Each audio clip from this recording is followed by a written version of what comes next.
Have you ever got back home with a photo that is sharp but doesn't speak of anything? Ansel Adams has a quote on this: there is nothing worse than a sharp image of a fuzzy concept. And this is what I'll try talking about today.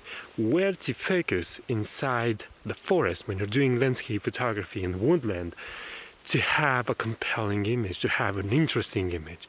Now, I have a previous video where I talk about generally where you need to focus in the landscape, but during my over 6 years experience of organizing workshops, I saw that even though I can explain very well where you need to focus in general to have a sharp subject and a sharp image or a shallow depth of field and explain different situations, I noticed when people get in particular situations, they have difficulties and still raise the question, where do I need to focus? So today I'm going to talk about where you need to focus when you're doing forest photography.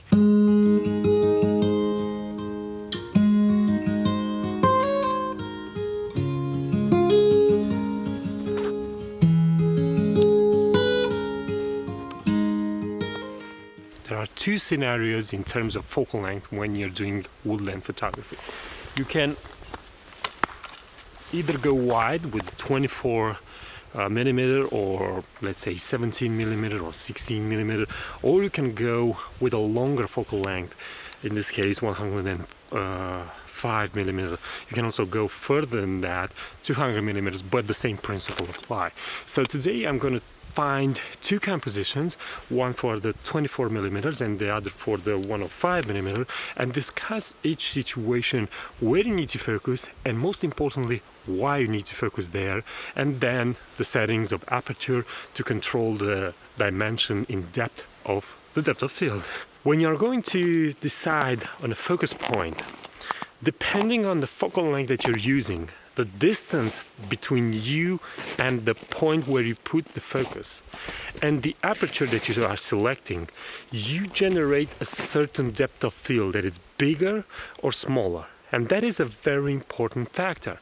The wider the lens and the closer the aperture and the further away the distance from the focus point, then the biggest the depth of field becomes. And the moment you start increasing the focal length with the same settings of aperture and distance between you and the subject, then the depth of field decreases. If you open the aperture even more, the depth of field decreases more. If you are closing into the subject, then the depth of field becomes even smaller. So these are the three main factors that control depth of field. Now, I previously spoke about the depth of field being controlled by the size of your sensor, but this is the element that you can't control, so we will not talk about that. So that is why it's important where you focus and what settings you are using, because you will determine a certain sharpness in the image. Certain elements will be in sharp and certain elements will be blurred, and this will convey an idea where the person will look, and what the person will see will express your thoughts, your way of interpreting the landscape. Knowing all this information, where to focus, how big the depth of field will be, and so on and so forth, doesn't eliminate all the other stages in creating a good photo.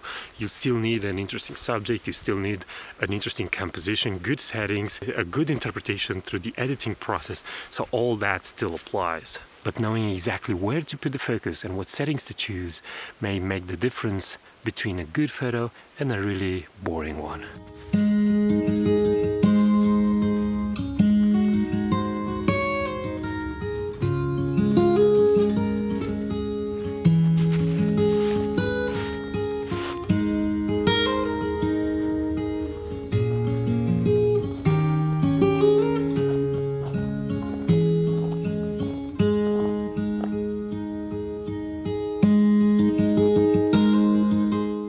This over here makes an interesting path, but I need to continue it in some way and to also incorporate this tree, which is a really beautiful one. This would be an interesting subject to use a 24 millimeter focal length, and as I'm moving further away, I'm seeing the trail that it's kind of going like this, so I'm hoping that we'll continue to form this S shape that will create a much more dynamic frame.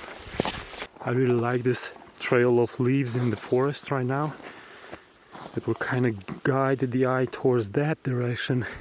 The only thing that I don't like is the white of the sky. So for this photo I will need to use only the 24 millimeter focal length, and to establish a point from where I can photograph to have an interesting image. And to do that, I'm closing into my main subject, but keeping that leading line, that S shape, as much as possible, and also checking the visor to see how the image, how the photo looks at the 24mm focal length.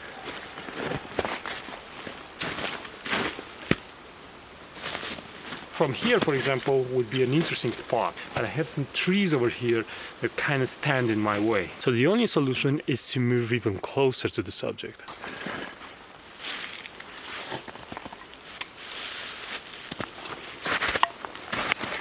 I'm gonna take the camera off the tripod and explore different compositions like this. It's much easier and it's much faster. The tripod constrains you to this height.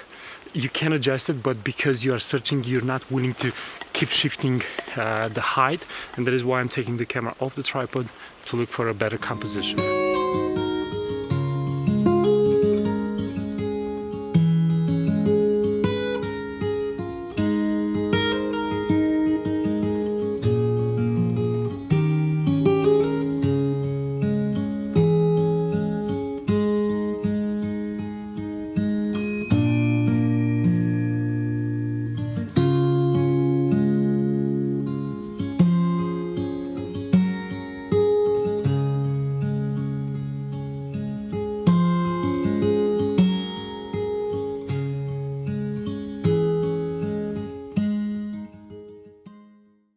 After looking around, I decided on a different composition, and this will include the trees behind me as a stopping element, and then the subject, the main tree, will be in the background. So first of all, let me show you the composition. It's something like this.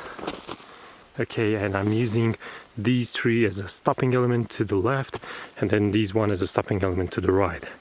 This is kind of like a leading line. It's not that important. It can be also cloned out of the photo, but the reason for doing the photo like this is because I envision it being cropped in a wide format, in a panoramic format, and then I have the darkness of the forest in this area over here, and then over here there is much more light. You can also see that I raised the tripod pretty high up, and the reason for that is because I didn't want it to look up at the tree. I'm slightly downhill over here, and I wanted to have a direct line to the tree and have the tree in a vertical format. In terms of settings, I'm at f11, 0.6 seconds, and ISO 100.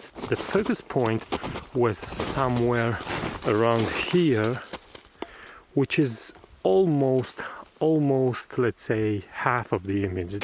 And also focusing over there in this row of trees is because I wanted to make sure that these trees are also in focus, even though they are the foreground element, they are the element that precede the background. I knew for sure that if I'm going to focus over here at 24mm f11 on a full frame body, then the depth of field will start somewhere around here, which is really close to the camera, somewhere around here, and the camera will not see that and will go towards infinity. So my tree will also be in sharpness. Now it's time to switch to the 105mm focal length. As a landscape photographer, usually when you're using longer focal lengths, you're doing that for two reasons. You either can't get to that place, or two, you want to emphasize the subject even more, to separate it from the background. As I told you, as you increase the focal length and you open the aperture and your distance to the subject decreases, then the background will be more blurred, if you want, in simple terms. When you are photographing inside the forest, you usually can walk to any location you want, so it's not a matter of using the longer focal length just to get in the shot things that you can't really go near to. The reason for using a longer focal length when doing landscape photography in the woodland is to separate the subject, is to have a much more closer attention to the subject. Usually the forest is full of chaotic grown trees, and if you want to get rid of all that, you can use a longer focal length. If you don't have clear trails, clear path in the woods, then you will need to use a longer focal length just to separate the subject and to put the viewer's attention only on that. So what I'm going to do, just to illustrate this concept, is use the same subject, the same tree, but photograph it in a different way with the 105mm focal length. I'm also switching to a vertical composition. I think it works better. Now what I really like from this position is that the branches of the tree have some snow on them, and this helps separate those branches from the forest. Without that snow on the branches, those elements will not separate from the rest of the forest. The forest right now, as you can see, it lacks color, it lacks the feeling of life. It's just a bare, empty, boring forest. But with that snow on the branches, those branches are really nice separated from the background.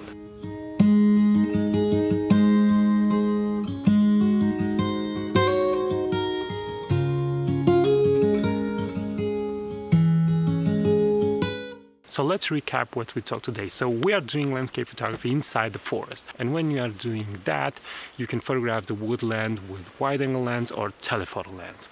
When you're using wide angle, try to find the composition that kind of leads you towards the subject. Put the focus, let's say 1/3, 2/3 in the image. Make sure that you have almost everything in focus. When you're using wide angle lens, you tend to include much more of the landscape in your photo, and that is why it's better to have everything in focus. Otherwise you'll have big elements in blur, and that will not look good.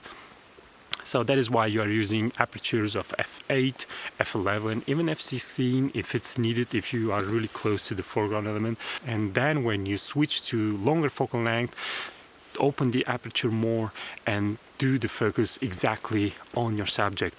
This way you have your subject better separated from the rest of the forest, the background will be blurred, and only your subject will be sharp. I just realized that I talked so much in this video, but all this information needed all that talk. So I hope you like it, I hope you found it useful. Place a comment below if you have questions, and consider subscribing to this YouTube channel. Until next time, keep on photographing because it's the only way to get better. Bye bye.